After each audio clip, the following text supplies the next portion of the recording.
Hey guys, so today I'm gonna wrong window. Okay, so I'm gonna show you how to make Pitfall inside of Scratch.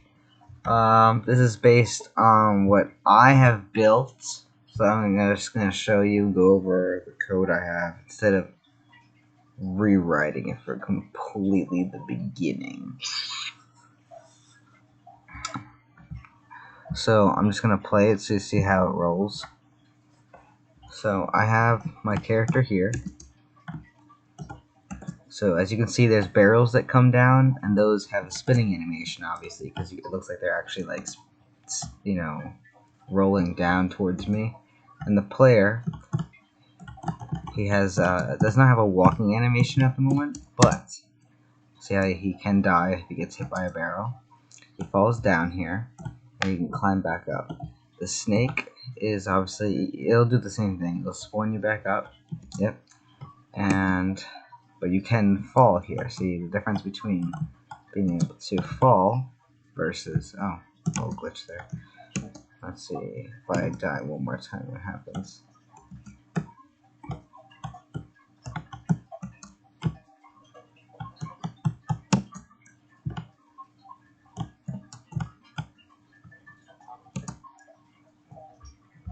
Game over. So start again, right? That's what's supposed to happen. You fall all the way down. Can't go past these bricks. I just love how buggy Scratch is, right? Like, it literally was working, then it wasn't working, so it made me look like an idiot, and then it worked again without me changing anything. Like, I mean, I think there's something with, like, after you fail one time, there's gotta be some bugs there. But it works. So if you go past here, oh, son of a gun. Okay. So if you go past here, do do do do do do do do do do do do do do do do do do. Okay, so you go to the next level, and it's going to be at random, like the original Pitfall game. So you go through. Okay, hold on. I don't wanna die.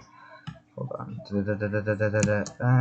Okay, we're on. So, oh boy, what did I? Oh, I put myself backwards. You know, that's kind of a flaw, isn't it? What the? Again, there's some bugs there. Some bugs here.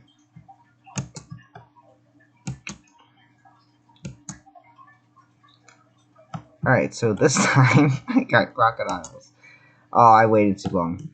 So you have to land on the crocodiles, like on top of them, right? In order to survive. And if you land on them, oh shoot. So, yeah, I'm not that good at the game, but the point has been made that it is a working imitation of the original Pitfall game. So I'm gonna go into it. So if you go to the stages I have, this is where I created the levels.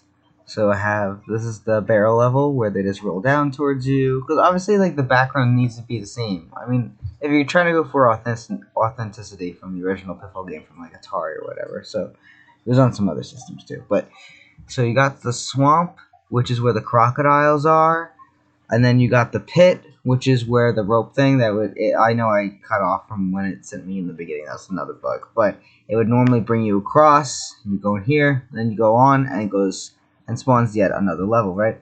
So, if you wanted to add more, that's just pretty simple. You just do that. Now, the beginning of the game. So after you've established your backgrounds, right? So obviously this is the first thing I did. So I created one background, then I hit right click, duplicated it, and then just edit it, so you don't have to worry about it being like even a tiny bit different. So when it switches over to the next screen, it doesn't look off. So then you want to name them so you know who's who when you do the programming for it. So I designed, little brick thing. I honestly took images, not that complicated. Go to Google Images, not too complicated at all. This might be from Scratch itself. Like you just had a snake sprite that wasn't difficult, which is only going to be on the barrel level for, again, I went from originality. This is all supposed to be just like the original game. So then I got my rope sprite, because it's got 2 costumes for that guy, because I want to see when the player jumps on him, he's gonna actually look like he's holding onto the rope. So this is, and I name it so you know who's who, just in case you need it for the programming. You know, it doesn't hurt. You don't end up needing it. It doesn't hurt anyone to have it. Well, if you do, and then it says something weird like Sprite 1, Sprite 2, Sprite 3, Sprite 4, it gets a little confusing. So it's good to name your costumes. Just say. Anyway, so then I go to the crocodiles, and obviously, open mouth, closed mouth, that makes sense. You have to do that because you need to let him know the Sprite dies, and Sprite player is what I'm talking about. And the barrel, I did the animations for it to look like it's literally rolling towards the screen, like I showed before. Like, I'll hit play right now. You can literally, like, you can see it spinning. So what happens is, you see these 4 little dots? They're being moved a little bit, and then they're completely gone on the 3rd one. So then it goes through a complete loop in the code, which I'll get to, making it all happen constantly. So, last but not least, we have our player sprites, which I only have him in his standing position because, again, he doesn't have a walking animation. I could simply do that. It's not really hard. I could just duplicate this and then change this leg to be like a little bit more crooked, and then maybe do like a 3rd one if I needed to make it really precise. And then it's kind of like, I have another video on how to do a jumping animation. It's kind of like the same thing, just really doing it with walking instead of a jump. So not that far off. So I'm just gonna undo that, and that's my jumping. That's the jump position. All right, so I'm gonna get to the code. So on the stage, I might have some code on the stage here. Yeah. So what I do here is, since you're gonna have a certain amount of lives before the game is over, I just set it here. And then in the game originally, barrels is always like the first backdrop. So I chose barrels because that's what they did. And when you play the game, you could end up ending it on like swamp or something, so then it would start off at there, so then it wouldn't be barrels anymore. So you want to make sure it's barrels. And the snake, since we're starting off with barrels, I had to put him in this position, which I found the X and Y axis to be that value for my screen. And I want to make sure he's shown because he has to be hidden when you go to the other levels, because he's clearly not there on the swamp or the pit. So, and that's just the size I want him to be. It's not very complicated, but in case someone doesn't understand something, I want to explain it very simply. So obviously, like I said, he's not going to be in these, but he's going to be in that one. Woo! Alright, next. I have designed the player the most complicatedly. Don't freak out. Oh my gosh, it's so much code. Yeah, but I'm going to break it down 1 block at a time. Don't you worry. So, when green flag clicked, we're basically going to set gravity to 0, because gravity is basically how I'm making him jump correctly. Because if you saw when he jumps, he does jump like woohoo. Which I do have another video on how to create a jumping gravity like Mario or something like that. So I got jump animation, then I got jumping gravity. I got some other scratch videos that go into detail, because I'm not going to go into detail here. So then, set rotation left right is important when you're trying to just kind of swap the position of a sprite, so that way it only flips this way or that way, and it doesn't spin around like 180 degrees or like something weird like that. So like basically, either it'll be facing this way or it'll be facing that way instead of like any of those. And then I started at 90 because obviously I want him to point towards the direction he should be going in. Then I created some blocks. So if you never created a block before, it's basically like a little bit of instructions. Like you're creating your own block. Like, see how this block says hide? So I'm creating a block called respawn player that's actually going to keep putting the player at the start when he dies. And the same thing goes for the player controls and next level, because those are all the blocks I made. So in a forever loop because I want this to happen the entire game. There'll be other code that will end the program when he runs out of lives, of course. But in the meantime, forever, he's going to be able to run this script here, which is basically respawn the player, because that's the first thing that's going to be going on. And this is the actions for the sprite prior to respawning him. Don't worry about that confusion there. So, respawn player, right? I'll show you the code for that in a moment. So then you got if not touching rope. So if you're not touching the rope, because again, this is the forever code, even though rope is not inside this particular level, he might get to that level, and therefore I'll need that to apply. So if he's not touching the rope, then player controls, right? We'll get to that. But let's go look at respawn player, right? So it might be really tiny. Yes, not even that big. So you go in here. Let me make that smaller. Excellent. So when I have respawn player, I have specific colors in my game. I don't know if you guys can actually look up my Scratch account and you could re-edit and like just take my background, or you could go make your own. But because these are the colors I chose based on the backgrounds and the sprite colors and etc. that I have, like you'll be able to match them up with everything in my game. Because what you could do is you just take the eyedropper and then you can move over and you can grab whatever color you need. So basically, when you respawn the player, I gotta make sure he's not touching a barrel or these colors, because again, I was able to say snake, but for the gray color, that's for the pit, and the blue is for the swamp. So that's how you recognize those.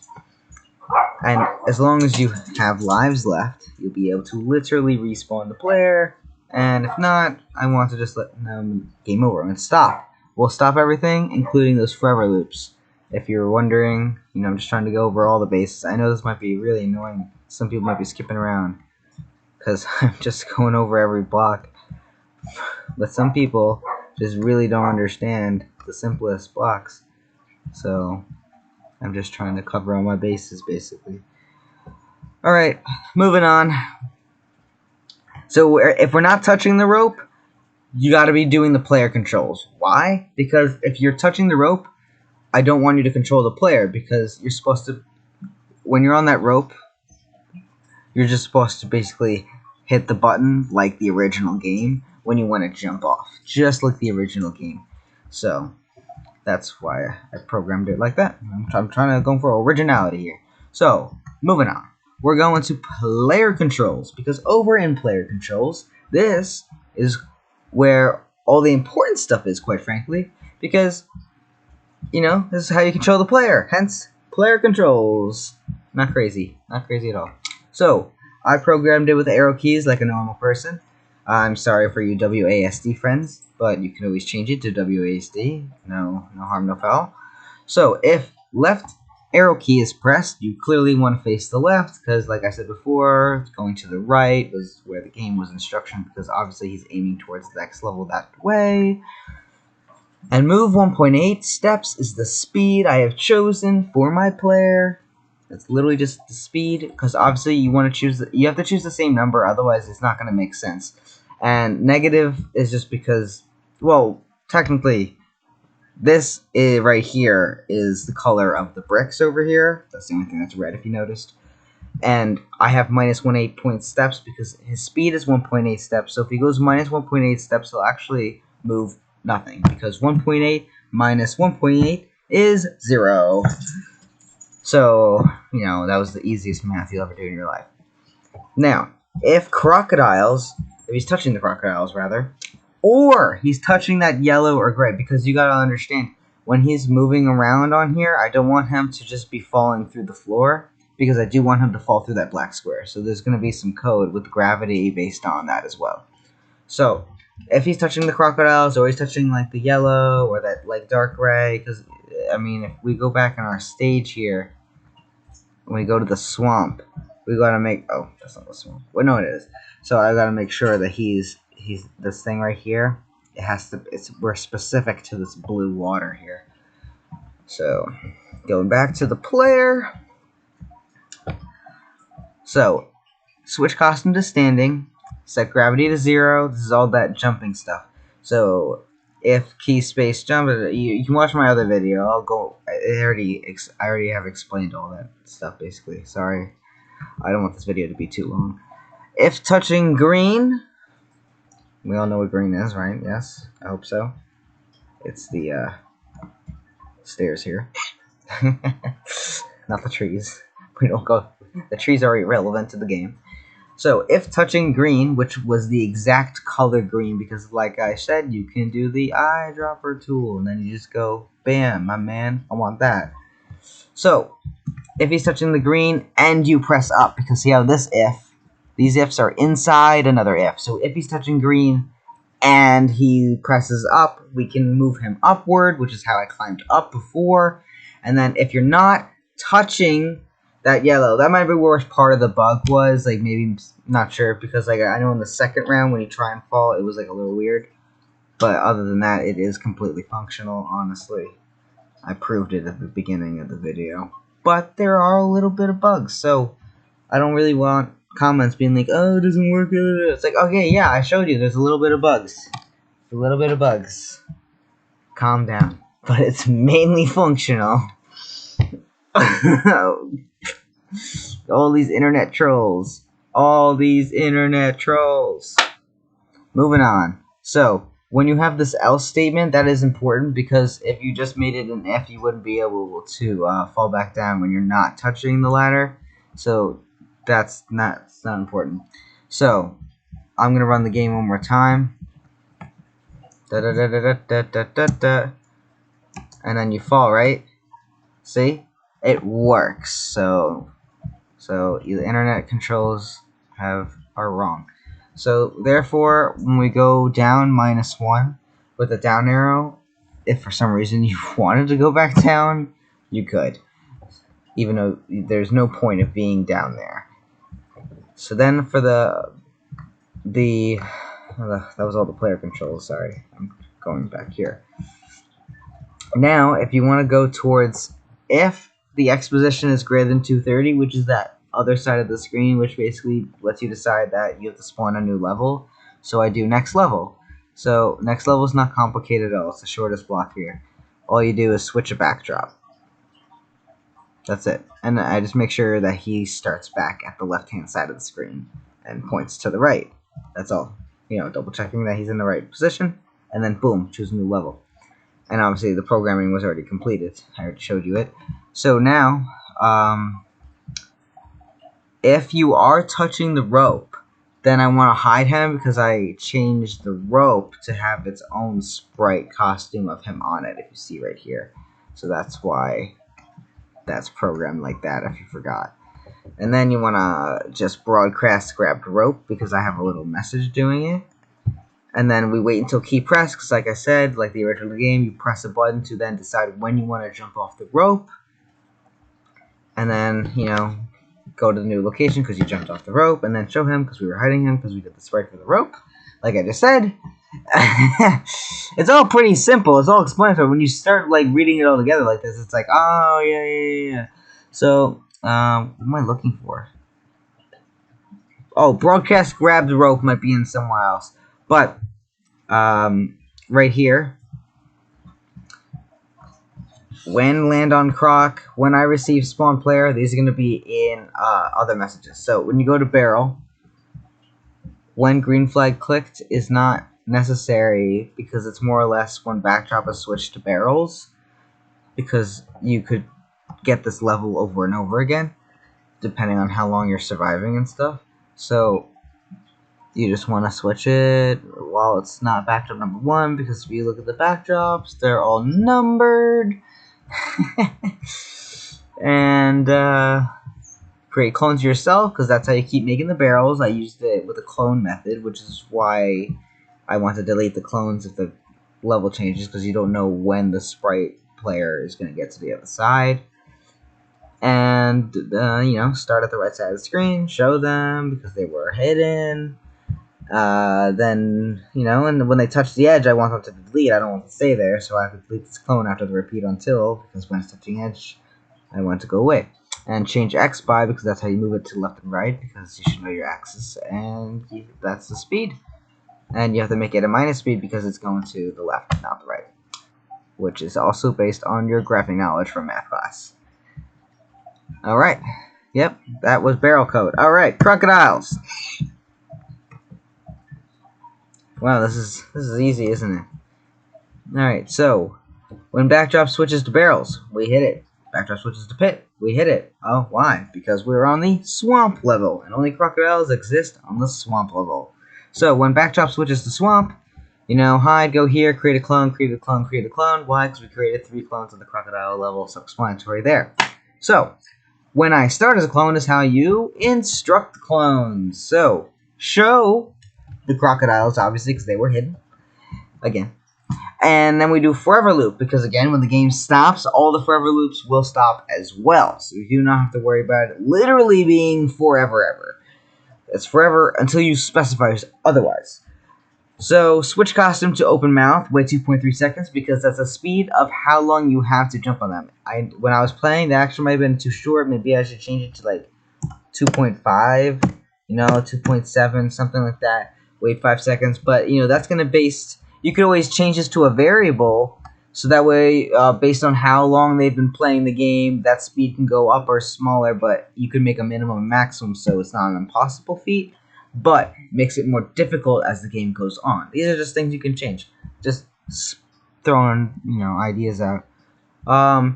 So I also have a simultaneous when I start as a clone, because I want these 2 scripts to run simultaneously. So they're like asynchronous. So when forever, if touching player, then if costume is 1, respawn player, otherwise you land on the rock, right?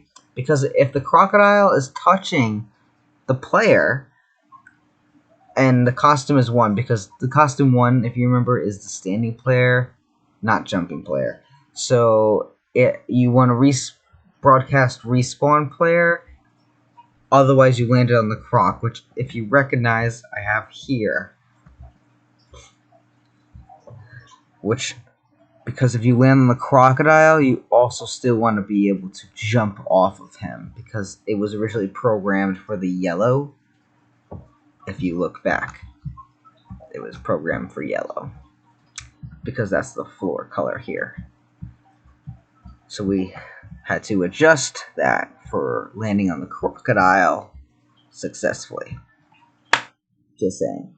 And last but not least, the rope code, which, like you've seen, the player was the most complicated, really, which wasn't that hard. It was just like a lot, which wasn't added all at once, obviously. Will Smith said it best. Not anything about his Oscars, but Will Smith, in his book, he wrote how he had to build this wall. But if you look at the whole wall, it's like you're going to freak out and be like, oh my gosh, I have to build that entire wall? I'll never be able to build that. But if you just think about, 1 brick at a time, just put 1 brick, another brick, just focus on the one task, next little task, the next little task, and at the end of the day, not literally at the end of the day, but you'll have a wall, and you will have built it, and you'll be like, oh my gosh, I never thought I could be able to do that. All you gotta do is 1 piece at a time. Always remember that. It's a good form of advice. So, this is the rope code. So when backdrop switches to pit, because obviously not barrels in the swamp, because we are on the pit level. Point and direction, that's the location I want for it based on my sprite. And then I show it, switch costume to rope, because if you remember, it has 2 costumes based on when the player is also attached to it. And then you go back into the code. So forever repeat, because it spins to the left and it spins to the right, giving you opportunity to jump on it and jump off. And then when I receive grab rope, because if the player does in fact grab the rope, we want to make sure that he's on there. So remember, we hid the sprite and switched to this one. So that's my game. That's the whole thing. So questions, comments, concerns, ideas for other videos, questions for other video ideas, anything like that, you can by all means visit my Scratch account, look at the games. I made them all public. And if you want me to make a video going over one of them or anything like that, I am totally open to doing that too. I'm completely open to video recommendations. I read all the serious comments, all the trolls I do not. My apologies, not really. So I'm gonna run the game one more time, and then you guys can basically have fun scratching. I failed already. Let me just prove this works. Da da da da. Climbing up the ladder. Climbing up the ladder. Woo! Look at that jump. That was... Alright, so... Watch me totally miss this. Ready? Oh no, I got it. I got it. I got it. And go. Oh, I got the pit level just over again. Look at that. I knew I went too early. I knew I went too early. Man, son of a gun on Bizzle Whistle. Alright, so I did that too. That was my bad. I programmed this and I already suck at it. Go! Excellent.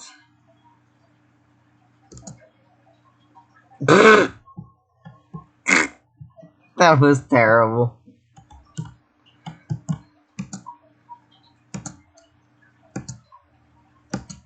Yes! Yes! Yes! Woo!